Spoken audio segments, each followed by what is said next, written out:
मित्रों, कई लोगों का एक प्रश्न आता है कि एक अच्छी संतान की प्राप्ति उनको कैसे हो, यानी एक उत्तम संतान, गुणकारी, संस्कारी, दीर्घायु संतान का योग उनके जीवन में कैसे प्राप्त हो। तो इस प्रकार के कई सारे प्रश्न हमारे पास आते हैं। देखिए, इस विषय में कुछ मुख्य बातें आपको बताएंगे और इसे आप ध्यान से सुनेंगे तो आपको समझ में आ जाएगा। सबसे बड़ी चीज़ होती है कि आप संतान के लिए जब प्रयास करना शुरू करते हैं तो वो स्थिति जो होती है आपके ग्रहों के अनुसार किस प्रकार का योग आपके जीवन में बन रहा है। यानी जैसे आपकी जन्म तिथि के आधार से जो जन्म पत्रिका होती है, लग्न होता है, तो उसकी दशा स्थिति क्या चल रही है, उस दशा स्थिति के अनुसार ही आपके जीवन में संतान का योग प्राप्त होता है। और मुख्य रूप से जैसे स्त्री का लग्न योग है, उस पर अच्छे ग्रहों का, शुभ ग्रहों का भार है, शुभ ग्रहों का योग है, तो एक अच्छी संतान का सुख आप जीवन में प्राप्त करते हैं। दूसरी बात है कि आपको एक तप करना इसमें आवश्यक होता है। देखिए, जैसे पुराने समय की बात की जाती है, पुराने समय में लोगों को राजा महाराजा होते थे, ऋषिगण होते थे, तो एक अच्छी संतान उनको प्राप्त होती थी, तो उसके लिए वो परिश्रम करते थे, तप करते थे। संतान प्राप्ति के लिए भी संघर्ष किया जाता है।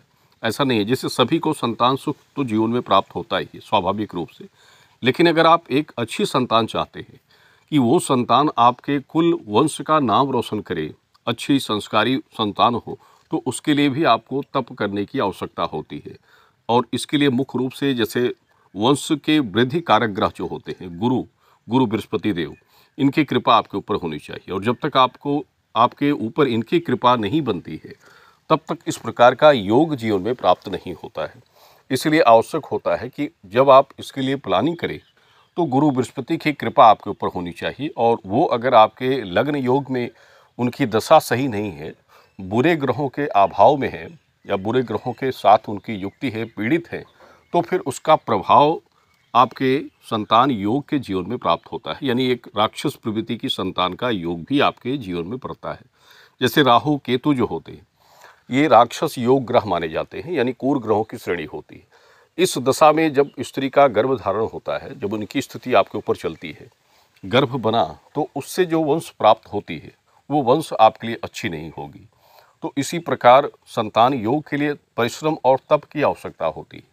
जो लोग इसको करने में असमर्थ हैं, तो उनको ये कामनाएं नहीं करनी चाहिए कि आप इस प्रकार की इच्छा व्यक्त कर रहे हैं। देखिए, इच्छा व्यक्त करने के लिए आपके अंदर एक तप होना चाहिए, एक कर्तव्यशीलता होनी चाहिए, तब आप उस इच्छा को प्राप्त करने में समर्थ होते हैं। जैसे आप कोई बड़ा काम करना चाहते हैं, अच्छा धन कमाना चाहते हैं, अच्छी प्रगति प्राप्त करना चाहते हैं, तो उसके लिए भी संघर्ष करना पड़ता है। जैसे सामान्य रूप से आप कोई स्थिति में चल रहे हैं, तो सामान्य स्तर से आप काम करेंगे तो उसका परिणाम उसी प्रकार आपको प्राप्त होता है। और आप चाहते हैं कि और भी आगे बढ़े आप, तो उसके लिए और भी संघर्ष, कुछ अलग से प्रयास आपको करना चाहिए, तब आपको वो चीज़ प्राप्त होती है।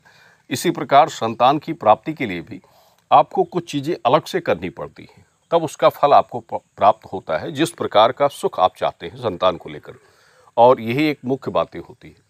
और जीवन में संघर्ष करना सबसे बड़ी चीज़ होती है। कुछ लोग हिम्मत छोड़ देते हैं, परेशान हो जाते हैं अधिक कि उनके पास क्या होगा, संतान सुख मिलेगा या नहीं मिलेगा।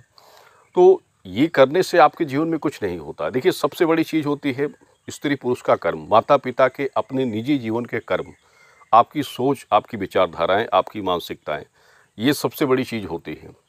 पुनर्जन्म का प्रारब्ध जो आपके पिछले जन्मों के कर्म का आधार होता है, वो आपके इस जीवन में भी प्राप्त होता है।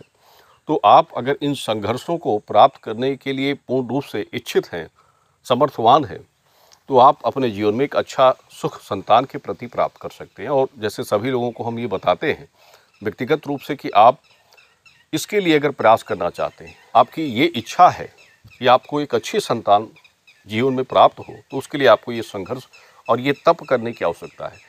तप यानी तपस्या होती है, और जीवन में जो कोई तपस्या आप करते हैं तो कभी भी उसका फल निष्फल नहीं होता है। आपको उस तप का फल 100% प्राप्त होता है। भले इसमें विलंब हो जाए, लेकिन ऐसा नहीं है कि वो आपके लिए निष्फल होगा, वो आपके लिए कभी काम नहीं करेगा। काम 100% करेगा, लेकिन इसके लिए आवश्यक होती है कि आपके अंदर कुछ बल हो। अगर आप एकदम से निराश और हताश हो जाते तो जीवन में आने वाली समस्याएं आपके अंदर घर कर जाती है, चिंता आपके अंदर आ जाती है।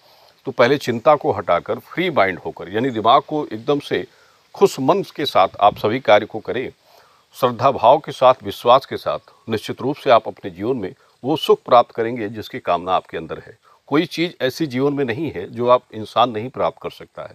सभी चीज़ें आपके कर्म से ही प्राप्त होती हैं, लेकिन करने की शालीनता आपके अंदर होनी चाहिए, करने का सामर्थ्य आपके अंदर होना चाहिए। और वो चीज़ें आपके अंदर जब नहीं है, तो आप फिर उसके आगे उस पर आपको कदम नहीं बढ़ाना चाहिए, यानी उसके लिए आपको प्रयास नहीं करना चाहिए। जब आपके अंदर सामर्थ्य है, आपके अंदर करने की एक उत्तेजना है, तब आप हर चीज़ को प्राप्त कर सकते हैं। जीवन में इंसान के लिए सभी चीज़ें बनी हैं, कोई अन्य चीज़ें किसी के लिए नहीं है। हर चीज़ों को इंसान अपने सामर्थ्य और अपनी बुद्धि से प्राप्त करता है, तो आप उसके लिए तत्पर हो, तभी इस प्रकार की जो प्रश्न आपके अंदर आते हैं, तो उसको आप प्राप्त करने की क्षमता रखते हैं। कई लोग सोचते हैं कि गर्भधारण कर लिया जाए और एक अच्छी संतान योग प्राप्त हो जाएगा। गर्भधारण का भी विशेष मुहूर्त होता है। गर्भधारण भी आप अगर शुभ समय के हिसाब से कर रहे हैं और एक योग्य महीनों का प्रयोग कर रहे हैं, तो वो भी आपके लिए लाभप्रद होता है। अगर आप किसी भी महीने में किसी भी तरीके से आप कंसीव की प्रक्रिया को करते हैं, गर्भधारण की प्रक्रिया को करते हैं, तो वो आपके लिए अच्छा नहीं माना जाता है। इसलिए यह आवश्यक होता है कि सभी चीज़ों का एक बार पुनः विचार करके और एक सही कार्य के साथ उन सभी चीज़ों का परिणाम दें, तो निश्चित रूप से आप अपनी इच्छा को प्राप्त करते हैं, अपने इच्छित फल को प्राप्त करते हैं। तो ये आपके लिए कुछ विशेष जानकारी थी और उम्मीद है कि आप हमारी बातों को अच्छी तरह से समझ रहे हैं।